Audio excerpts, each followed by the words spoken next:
Hello, everybody. Welcome to the Greatness Glory podcast. We are back here to have a casual, friendly conversation about some spiritual topics. And this time, we wanted to speak about what is the spiritual awakening, because this topic is becoming more and more popular these days. And again, just like the previous episodes, there are many misunderstandings about this topic. Some people totally think a spiritual awakening is something that it's not.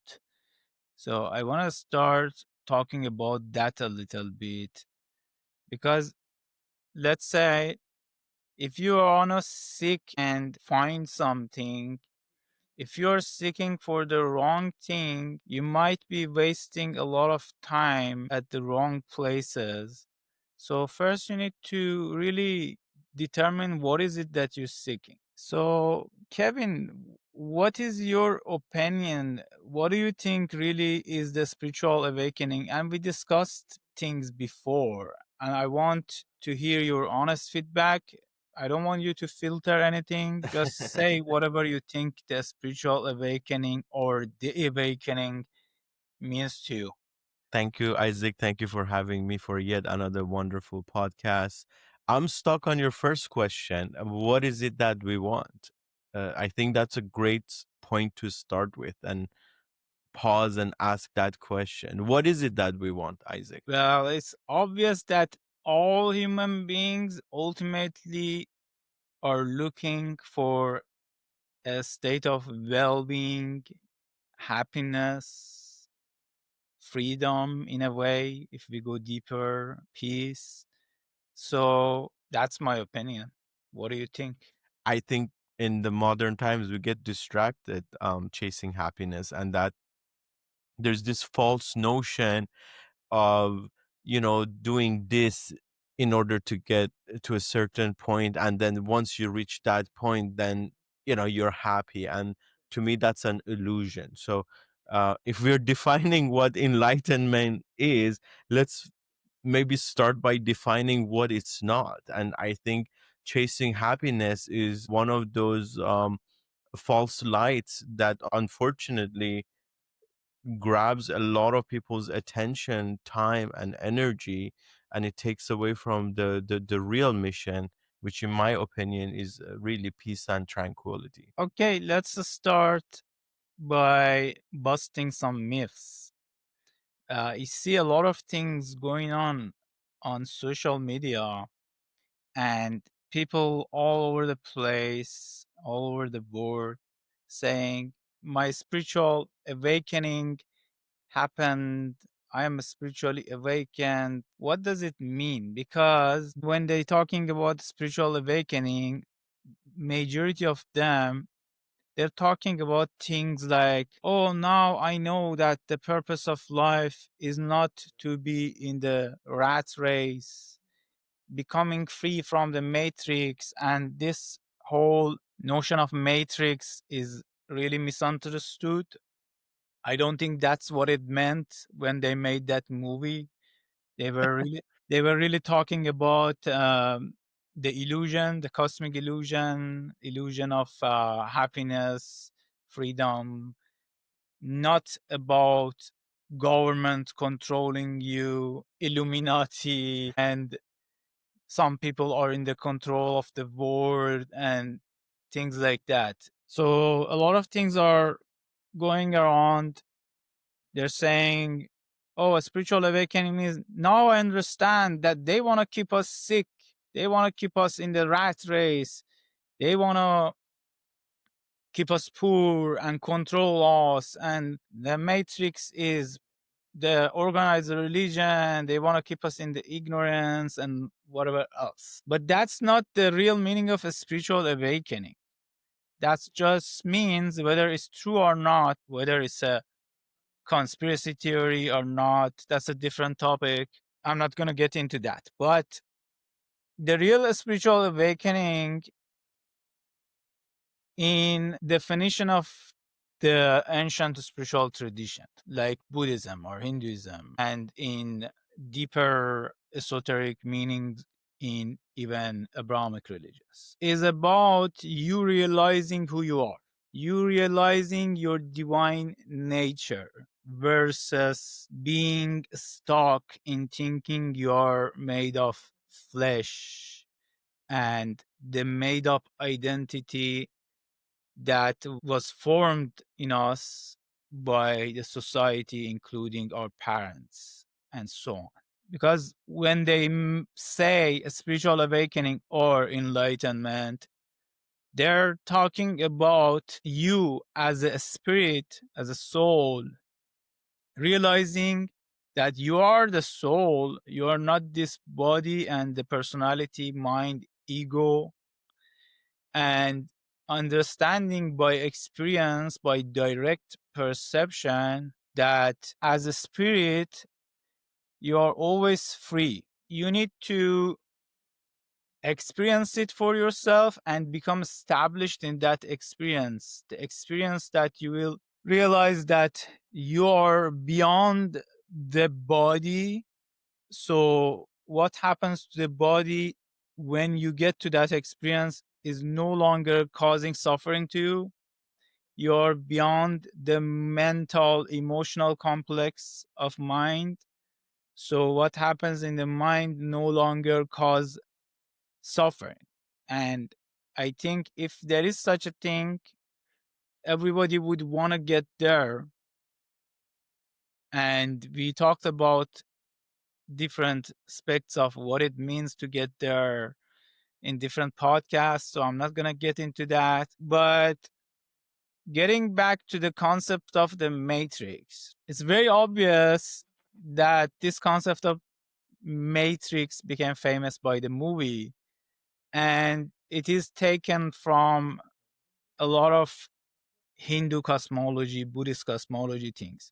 So both Hindu, Buddhist, and many other systems believe that the world that we experience is an illusion, not that it doesn't exist, but we see it in a wrong way. We don't see it as it is, and that's the cause of suffering. So, matrix is not some sort of government system or society system, but it's really the power of illusion called Maya in Hindu system that traps our perception to be limited and believe that we are a limited mortal being and not realizing that you're always free. So enlightenment means you understanding by experience that you are an immortal being, you are having a physical experience, you are a soul having a material experience, and that's all that's to it. Because unless you experience yourself as something transcendental, which is beyond the body and mind, then you keep being stuck in the cycle of suffering. So, to put it very basically, that's what it means. Well, thank you for that, Isaac. And I agree with you 100%. I mean, our definitions, I think, first and foremost, needs to be aligned before we can, go in depth. I feel like the collective consciousness at times creates situations to have certain experiences, and the same way the collective may have certain definitions that may be more contemporary. I know, like, from having studied philosophy, Socrates, talked about enlightenment. Rumi spoke about enlightenment. A lot of poets. It's like really boundless. The number of people throughout history that have brought it up, explained it, and used like beautiful adjectives, poetry, music to sort of express what that is. And I think ultimately it's one of those things that you have to define and say what it means to you. And the question I have for you is, how do you discern when somebody says this is the path to enlightenment, or I know a system, maybe even a type of yoga or meditation that will liberate you. Before I answer that, I don't agree that it's something that you have to define. You don't define what is fire, you don't define what is a dog. So, in the same way, enlightenment, just like breathing, you don't define what is breathing, it's just a thing that exists. You gotta find out what it is, not to define it, but to refine your understanding of it. So basically, to very simply put it, enlightenment is freedom from being trapped in the body mind complex, or really mind, and realizing that you are beyond the mind, beyond the identity, to put it very simply. So, moving to the next thing that you discussed, how do you define the path? I think the best way to tread on the path, find the right path, is to study about different traditions that teach that. It's not something that you're going to create a new path for it, because if something very simple as starting a business, and I gave this example before also, in US alone 90% of the businesses fail within the first 10 years. It's that difficult to become successful, something that is very malleable, which you can see, talk about, and learn about it from others. How much more important is to follow a path that already exists and generated enlightened people, like a yogic or Buddhist or Sufi path, for example. So it's important to follow a path that already exists. Do you have a different idea about it? Well, I think it's a personal experience. Having said that, I just noticed uh, I mentioned, well, Rumi was enlightened, or like, how do I really even know? Like, how do I know if you know even a prophet was truly enlightened? Yeah, somebody asked this from a famous religious figure, and he said, how do I know that somebody is truthful? And the teacher said, first you have to know the truth, and then you will know who is truthful. So there is no direct answer to it.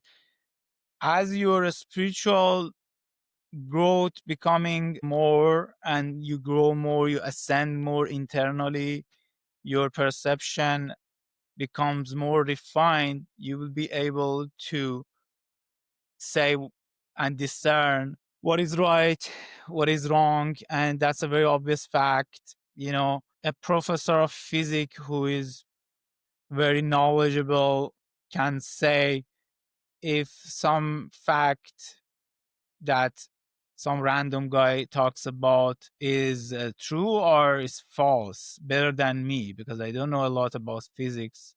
So, in the same way, when you grow, your level of consciousness grows, you'll be able to say and intuitively perceive and say what is a true path. Well, there have been a lot of literature about the signs and symptoms of like true gurus, true spiritual people, true enlightened people.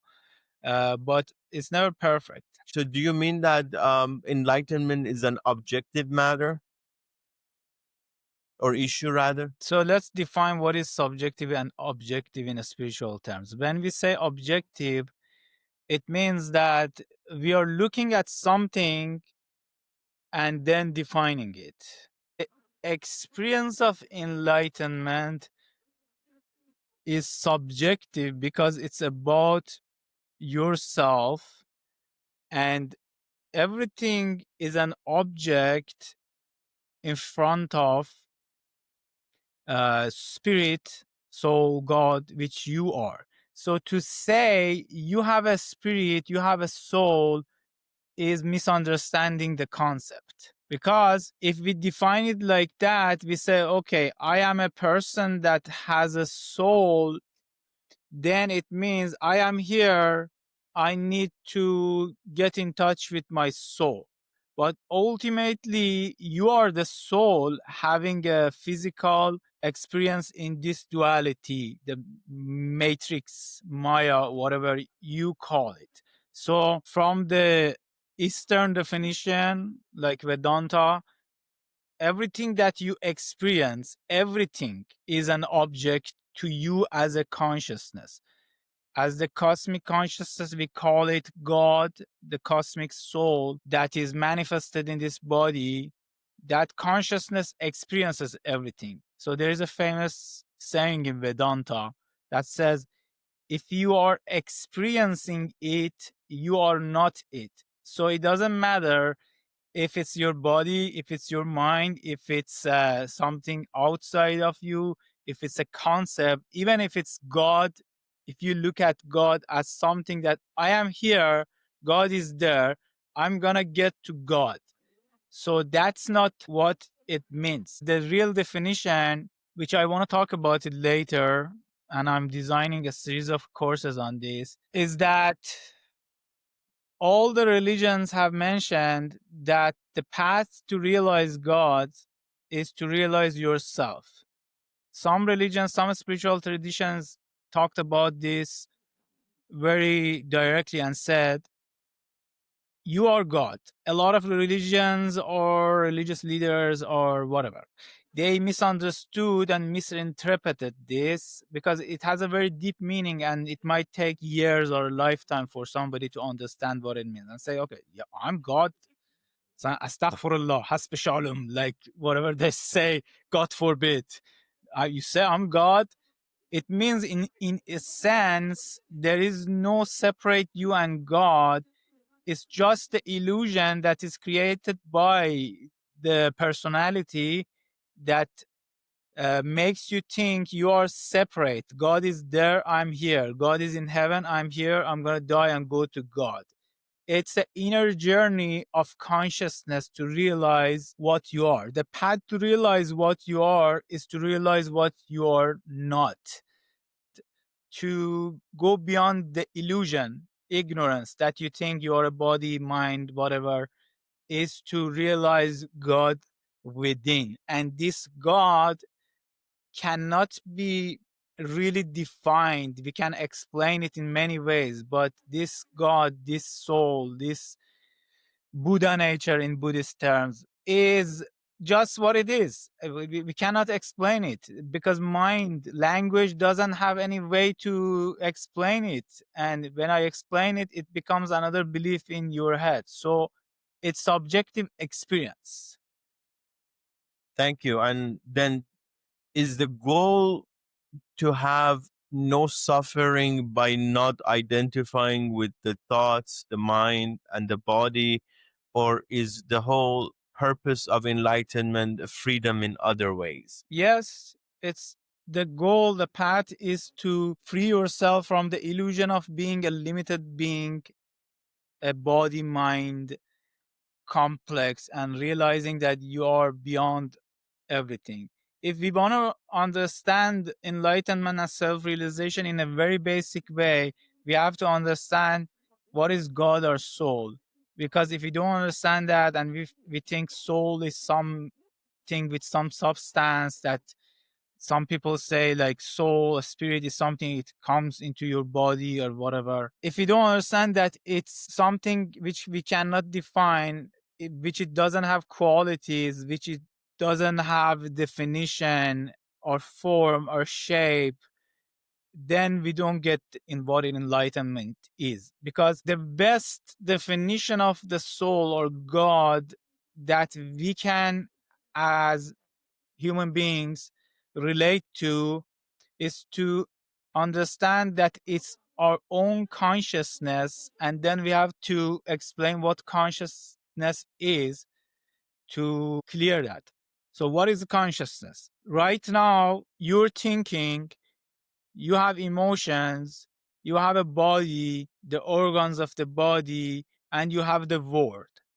And when you meditate on yourself deeply, you will see that you are something that is experiencing all these things, but 99% of people, 99% of the time, probably are engaged in the objects.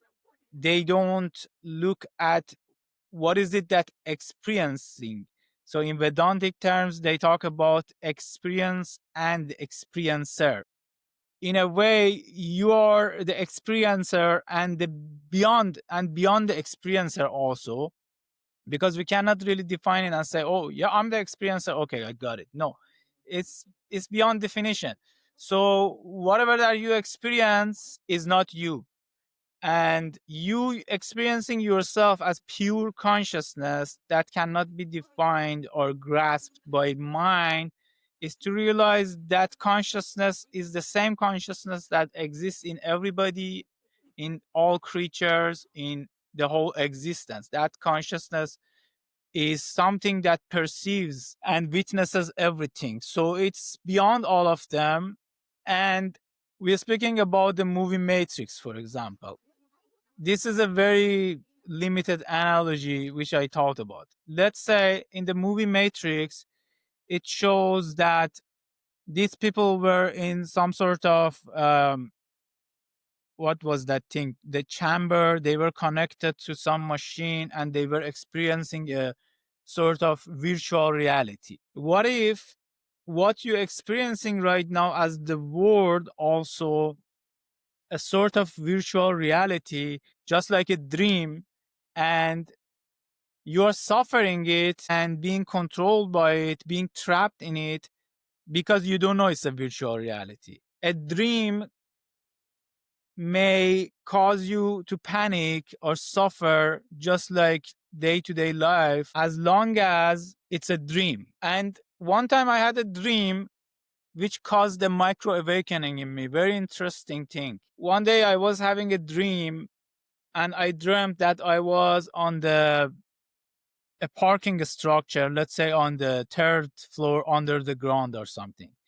And there was a fire and everything was burning. I felt I'm trapped there and I said, okay, I'm done. I woke up and I thank God and I noticed all that was an illusion, that I was dying and I'm gonna burn and everything. It was a dream. As long as I was in the dream, I was suffering and I was scared. But as soon as I woke up, I noticed it was all a dream and I got such a sense of relief.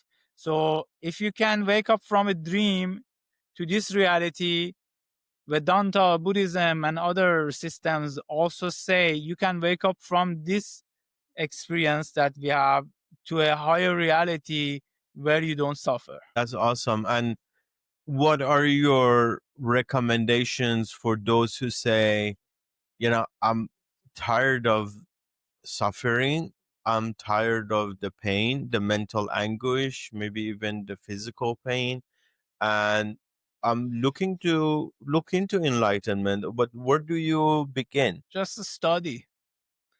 Pick up a tradition, whether it's a Buddhist tradition, a yogic tradition, a tantric tradition, a Sufi tradition, whatever, and then study about it for a while, and then you'll find your path.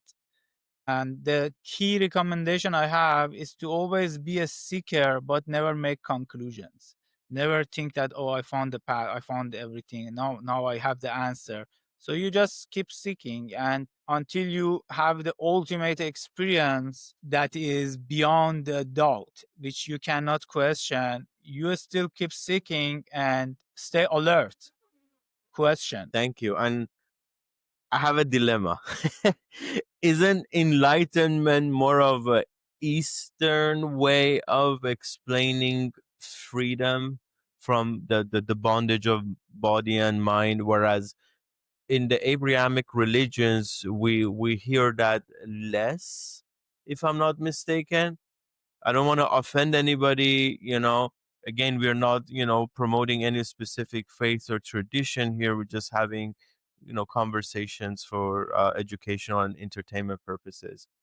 And my dilemma is that, having been born into a Jewish family, I heard less about enlightenment than I heard about, the rules and the laws, and as things have evolved with me spiritually, I've found that there is a more also kinder, gracious God that may not have been depicted, or depicted wrongfully or incorrectly or in an aggressive way, at least in the Old Testament. There are different paths or systems, let's say, for exploring the reality. And some of the paths are more suitable for certain people, and some of them talk very directly. Some of them talk more scientific way. Some of them talk more symbolically. And I believe Judaism, Islam, and Christianity, they talk very symbolically.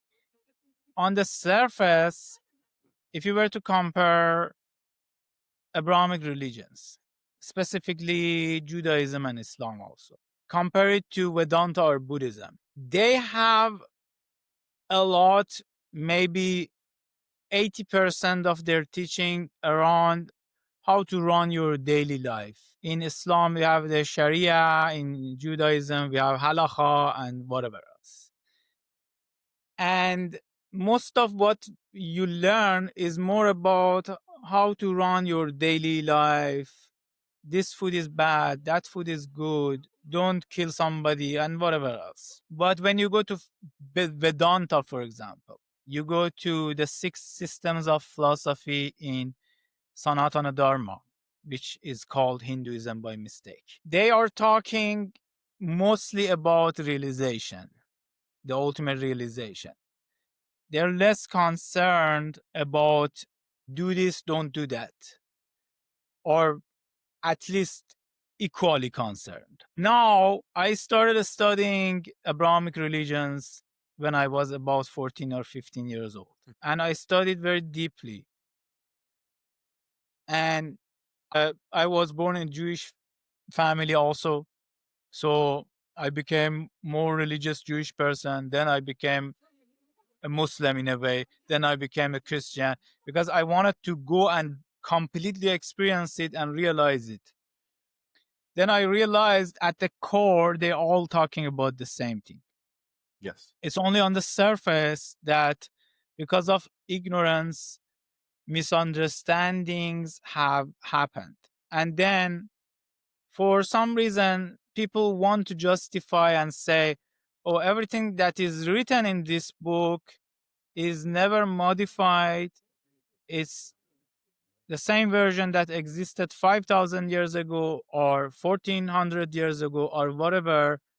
And even if it's not modified, whatever that is written there, we understanding it. What we read is what it means. Let me give you an example. A lot of things in the Torah have very symbolic meaning. As a matter of fact, it's like a spirituality is hidden in the meaning for some reason. Not all religions are like that. For some reason, it even seems like the founder or God or whatever wanted to hide it, the message. So people who are eligible find it. I don't know why. Like the book of Bereshit or Genesis, it's very symbolic. Even Paramahamsa Yogananda in Autobiography of a Yogi talks about it, very fascinating, about the story of creation, Adam and Eve. What does it mean? What does it mean the snake or devil or whatever that tempted them? What does it mean that they were kicked out of heaven and so on? He interprets the meaning of it, and there are many other things like that. So there is a deep meaning to them. A lot of spiritual texts being written in a symbolic language. Even in Hinduism, there's a lot of that. And people misunderstand it. And if there is a story in some religion that says, oh, there was a demon that was conquering the world and the demon had 1 million heads and nobody can defeat the demon and like God came in this form and cut the demon's head, all of them at once, and whatever, and then human beings became free. Obviously, a lot of people will think, oh, that was a true story, maybe it happened. But for spiritual people, they understand the deeper meaning of it, which is explained symbolically, that that demon is really your ego, for example, that is difficult to become free of. So there is a deeper meaning to a lot of these symbolic things, and that's why I mentioned this multiple times. Rumi has a poem that says, "We took the core from the Quran and left the skin for the donkeys." So in Persian, donkey is a metaphor for idiot, some a naive person, and the watermelon, for example, they eat the watermelon and they give the skin to the donkeys, and the donkey enjoys and thinks this is the best food. He enjoys it very well. So I didn't say that. Don't tell me that I'm insulted, but Rumi said that. So he says, just like some people are not eligible already to understand that, oh, the core is the sweet thing, that is the nutritious thing in it, they just take the skin. But I took the core, Rumi says. And different gurus, spiritual leaders have said the same thing in different languages. So when it comes to Abrahamic religions, especially in Judaism and Islam, it gets very complicated for two reasons.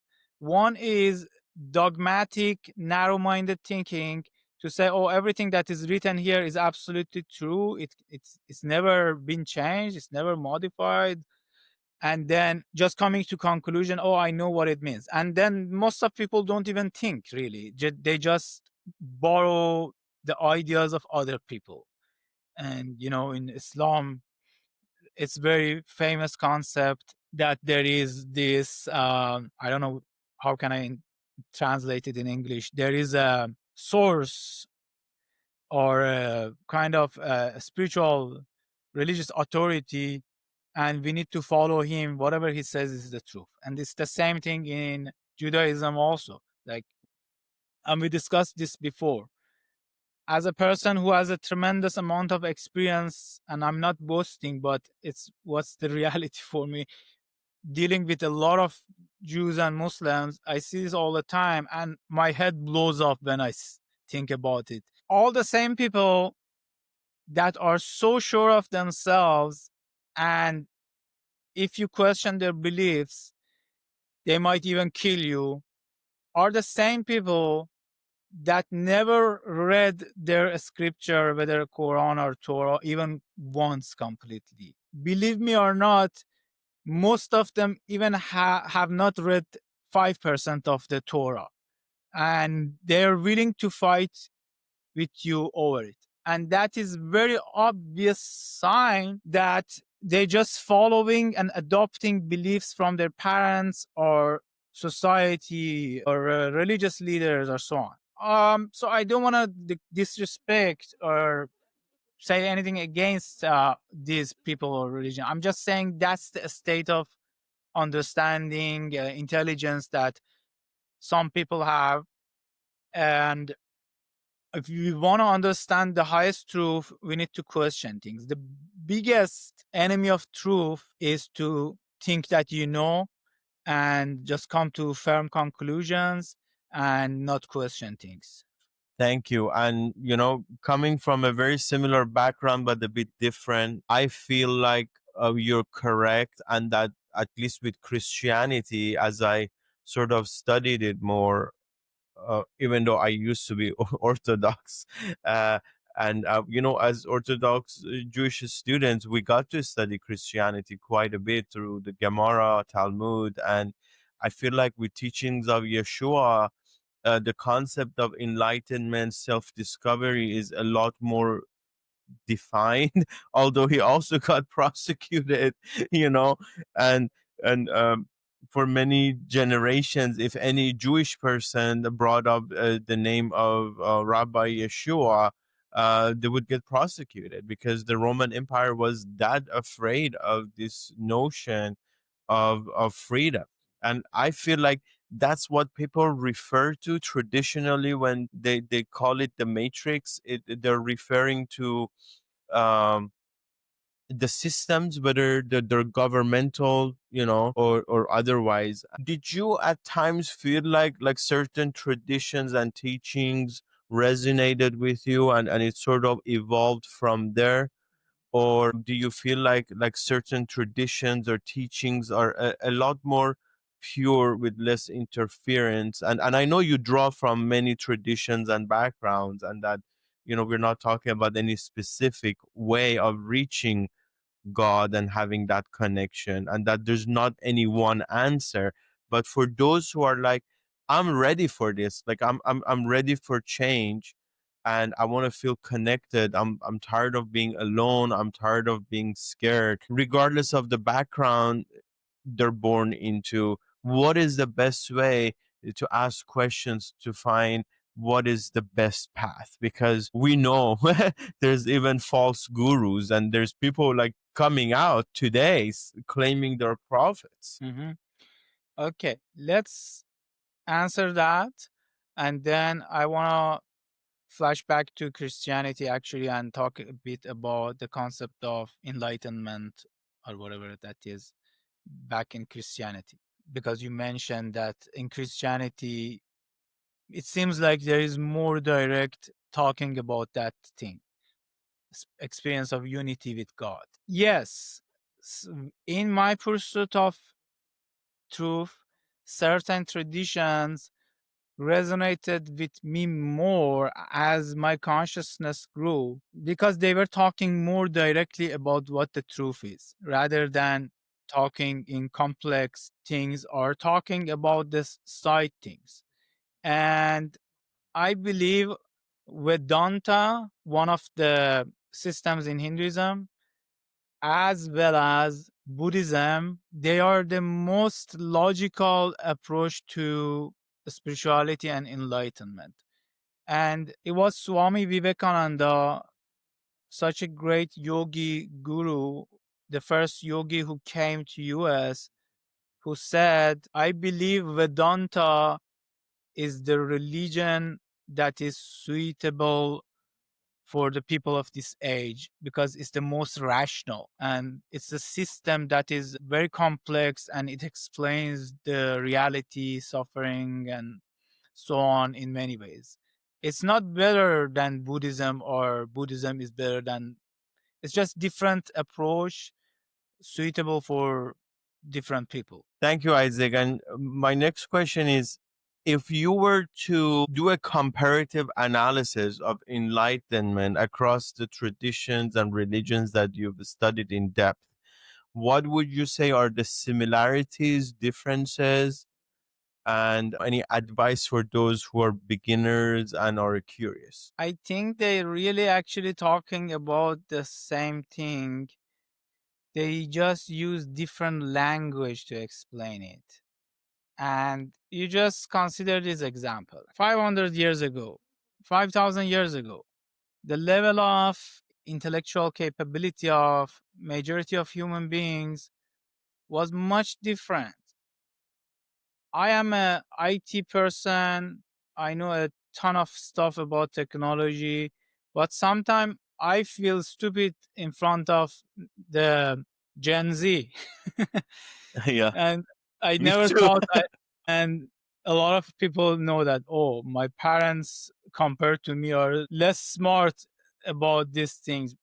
And each generation, they become more smart in terms of intellectual capability with the education system and AI and everything. So considering that 5,000 years ago or whatever, if Judaism came and wanted to offer a system to people, not the system that exists today, I'm saying whatever it was in the original form, they wouldn't talk in terms of physics and consciousness and this type of ideas. They had to talk about God, devil, I don't know, in Hinduism, deities, these cosmic forces, and whatever else. So they use different language to convey the same thing to the people of their ages. You asking what is the difference of enlightenment in different traditions? I think they're all the same. Some of them talk about the ultimate goal as achieving union with God. Some of them talk about it saying, like Buddhism, nirvana, which is the ultimate dissolution or the state of void nothingness, which if you compare it to Vedantic terms, Hindu terms, or Bhakti, Sufi terms, as a means to achieve like God consciousness, union with God. If you go really deep, you'll see they both the same thing, because ultimately God is something beyond definition, cannot be referred to, cannot be explained. It can only be experienced within yourself. So whether you say that thing that cannot be explained or defined is as good as saying it's void, nothingness. It's the same thing. And they're both like the Buddhist systems and Kabbalah or Sufism or Hindu systems that are working with the concept of God. They talk about the same thing in different languages. Thank you. And then where is the best place to start? Is it where what resonates with you, or there are other ways of sort of discerning? I can have a limited opinion on this. There are many spiritual traditions. You can start by doing what you said, what resonates with you, but deeply study it. But here's the thing. I realized by studying other traditions and religions, I realize my own religion better, because Mhm. the core is the same and the reality, the truth is explained in different ways. One part of it explained in one language here, another part of it in a different language there. And by studying multiple systems, you come to a better realization. And some of the systems might have some, let's say, defects or explain some things or lost in translation in a not ideal way. Then you can have a better understanding by studying the other system. So let's say if you are a Muslim, you go and deeply study about Sufism and its history and its philosophy. Maybe you are a Jewish and you go and deeply study about Kabbalah and so on. Or then when it comes to Buddhism, most of the systems in Buddhism is only about spirituality and enlightenment.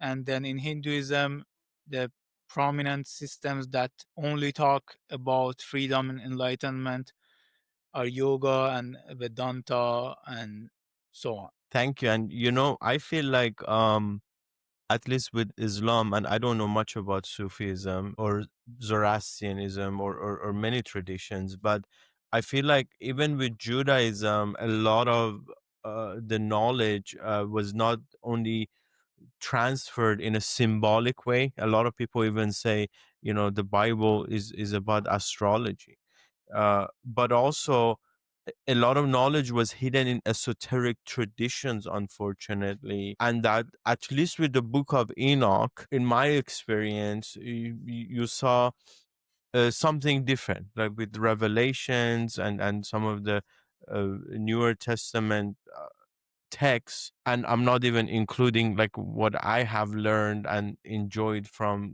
sacred Sanskrit texts, which is wonderful and in many ways poetic, in my opinion. And you wanted to mention something about Christianity to that Yeah. extent, so go ahead.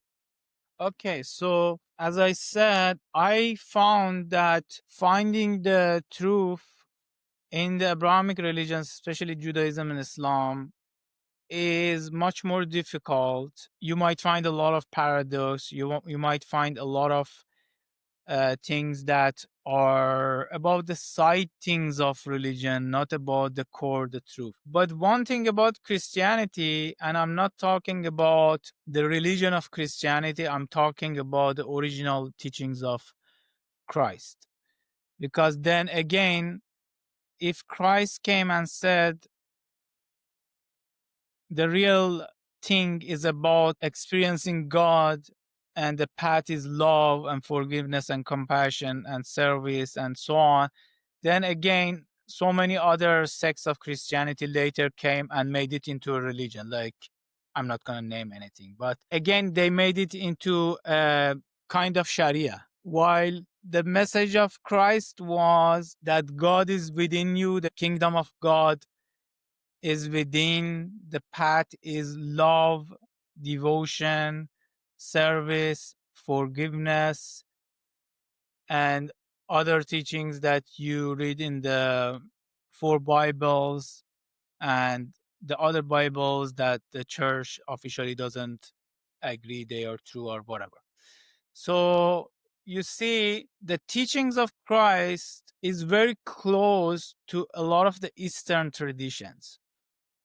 And a lot of people, based on a lot of historical truth or evidence, they firmly believe that Jesus studied in India. His last years that wasn't mentioned in the Bible, and there are even historical evidence from India and Hindus and Hindu scriptures that Jesus was in India, in Kashmir, and even mentions of him studying in the famous Nalanda Buddhist University at that time and so on. And I'm not saying it is or not, I'm saying that there's something to look at also. And this doesn't reduce the divinity of Jesus to say, oh, he went to India and study and whatever. Let's get a little bit complex and metaphysical here. According to the systems in Hinduism and even many, many other traditions, even divine incarnations like Jesus, when they come to this reality, even though they are already awakened, they have a great soul, they need to remember that. So even if we say Jesus is incarnation of God, like Krishna in Hinduism or so many other beings, so it makes sense if even he needed a guide to remind him that who he is, why he incarnated back here. When you study deeply, you see there is things that make sense actually. Compare the teachings of Jesus with the teachings of Judaism, for example, the original teachings. And Jesus, when he came, he said, I'm not here to say the commandments and the teaching of Moses is no longer valid. I'm here to tell you the actual path, the real thing is to worship God in your heart, experience the divinity within yourself, and love and forgive and service and whatever else. It's not about, oh, if I eat this food, now I'm going to go to hell or whatever. Jesus' teachings is very close to those teachings of Buddha, teachings of Hinduism and yoga and those things. That's why it also makes sense to link him in a way, at least in a human way, and say maybe he was connected to those teachings. Because as I was saying, you look at the teachings of Judaism, there's a lot of teachings about discrimination, very harsh things. If somebody did this, stone him to death. If somebody did a bad thing to you, eye for eye, they blinded your eye, you need to blind their eye. While Jesus came and said, forgive those who do bad things to you. If somebody slapped right side of your cheek, turn the other cheek, and so on. And this is not about being idiot. It's about practicing love and forgiveness, because love is a manifestation of God that helps you achieve that God consciousness. So if we go and read Bible deeply, and I'm not saying again you need to blindly believe anything that's there, because again, just about in all religions also, in the Christianity also, there is a modification of the teachings or whatever. When you go and read the Bible and you read, for example, the Sermon on the Mount, the famous teachings of Jesus or things like that. You will see that the truth is really about that experience, the seeking God, the love, and so on. It's really less about the codes of conduct. Just like you see in the explanation of Sufism, also, they say there is Shariat or Sharia and then Haqiqat, which means Shariat means the codes of conduct and whatever. And then there is Haqiqat, which means truth, reality. So the Sharia is for running your daily life things. It's not much about God. Haqiqat or truth is about seeking the truth. It's about finding the truth of your real nature, your existential nature, which is already here. You can call it the haqiqat, truth. You can call it enlightenment. You can call it God consciousness, Christ consciousness, whatever. Let me close by saying this beautiful Rumi poem again, which it says, the war of 72 nations. He says, referring to all the wars and conflicts in the world. So the war of 72 nations, let's consider all of those an excuse for those people because they didn't see the truth. They chose the myths. What does it mean is that because people didn't see the reality, the truth behind all these diverse teachings, different ways of explaining things, all this conflict started, all these philosophical arguments started. So the path is to study, question, at the same time do some sort of a spiritual practice, whether you want to say a zikr or a name of God or a mantra, or the most simple thing you can do every day, go into a room, close the door and talk to God. Pray, surrender, ask God, the creator, to show you the path. There are many ways to approach the truth. So we need to respect everybody's path and not say, oh, only my path is correct. Oh, I know everything. I have all the answers. That's ignorance. We need to accept that there are many paths to God, to reality, to truth, and saying that, oh, only this path leads to truth is also ignorance. Absolutely. And do you feel like being from that region of the world, given how much conflict there is, that we have a responsibility to have these conversations? I guess it happens automatically because of our own background, both religious and cultural, to talk about it. Unfortunately, again, just like the example that I gave, that 90% of those religious people, Jews and Muslims, they have not even read their own book completely, or maybe they read it and misunderstood it. In the same way, people have different ideas about these religions, these cultural things. But for somebody like me that was born in Iran as a Jewish person and studied Judaism and studied Islam in Iran and studied Sufism and so on, I have a different understanding of it. But some people will read a book and say, no, I know the truth now. That's it.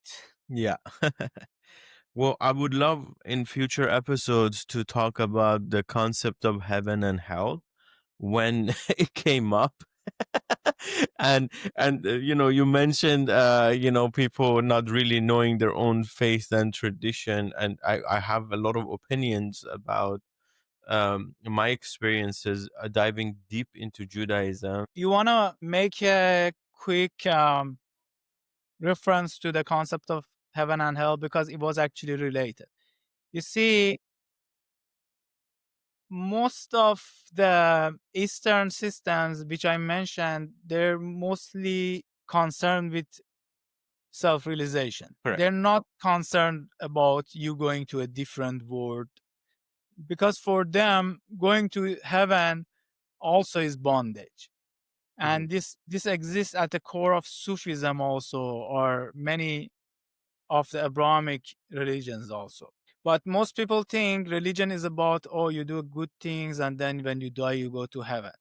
But that's the common people's misunderstanding of spirituality. Even in Buddhism, which is purely about self-realization, some sects came later which started this concept of, oh, doing good things and gathering merit or whatever, and then when you die you will be born in a higher realm or some sort of heaven, and there you will have a better opportunity to achieve enlightenment, while this wasn't a part of original teachings of Buddha.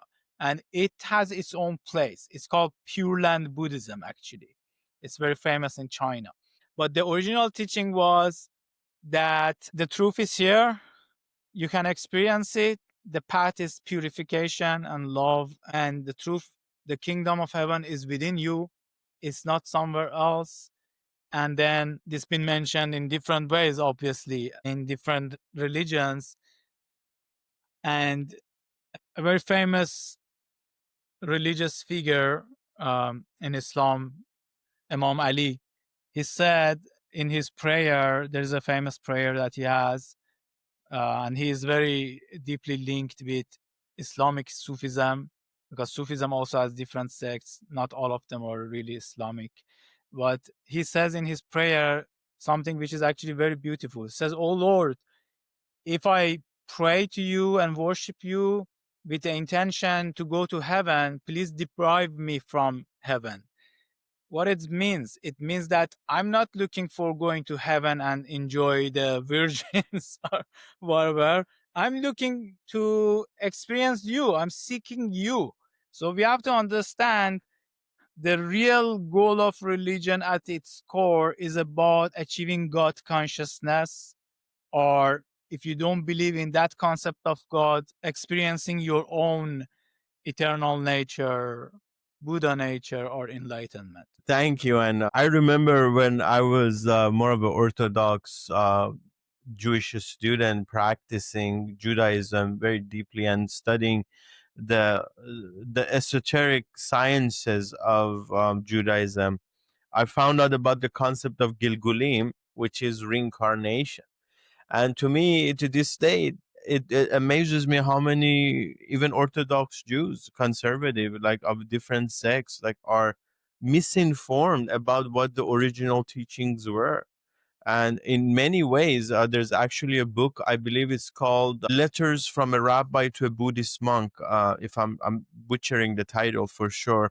But it's actually a publication of collection of letters between a famous rabbi and a Buddhist monk, and they were just comparing Judaism to Buddhism, and they found out there's actually more similarities than differences, not excluding concept of reincarnation. Yet in modern times, you hear even Jewish people talking about like heaven and hell, and to me, from what I understand, that concept came post Christianity, and I think it's a very dangerous notion to say sacrifice the present moment, sacrifice the abundance of now, the ability to connect to the source and enjoy this physical realm, and there's something better waiting for you. That is a very, very toxic and dangerous story and narrative that's unfortunately being told, and I feel like has changed the course of humanity. I don't know if you Mhm. agree with this statement or not. Yeah, I agree with you. That's actually, you can, we can say, ignorance offered as truth, or ignorance in disguise, because it's clearly explained in hundreds of different scriptures and spiritual traditions that that's not the goal, going to heaven. It's clearly explained in Hindu scriptures that it doesn't matter if you're born here or you do good things here, you gather good karma and you are born in heaven. That's also temporary. And then again, you will be born in lower realms and suffer and so on. The ultimate goal is what? We have the cycle of birth and death. Whether you are born back here or in another realm, the ultimate goal is freedom from it. The ultimate goal is to realize that you're not something that is born and die. It's you're the ultimate soul, the God nature, Christ consciousness that is free from being born and dying. The soul is infinite, eternal essence. It's not born and it won't die. It's just the illusion, the same thing we spoke as Maya, that explains this as like being born and dying and whatever. And in Bhagavad Gita, Krishna, incarnation of God, explains this in a very beautiful way. Say, as the person wears new clothes and the new clothes they go bad, and then he takes them out and wears new clothes. Soul also wears new bodies, and when the body is no more good and is worn out, he takes a new body, and then he goes on and talking about the ultimate goal in details, that the ultimate goal is to merge with God. Not that you're not already part of God, but your consciousness, because of illusion, creates this illusion of separation, that you are separate from God. So yeah, ultimately the truth is about experiencing the reality now. Ultimately, there is only now. You can only experience it here. Okay, cool. Thank you, Thank you so Isaac. much. We will discuss more about this whole Definitely. I concept appreciate your later. time and I learn every time we have these sessions. Thank And you. I Me too. really appreciate the wisdom, the knowledge, and thank you for sharing your light so generously. Thank you.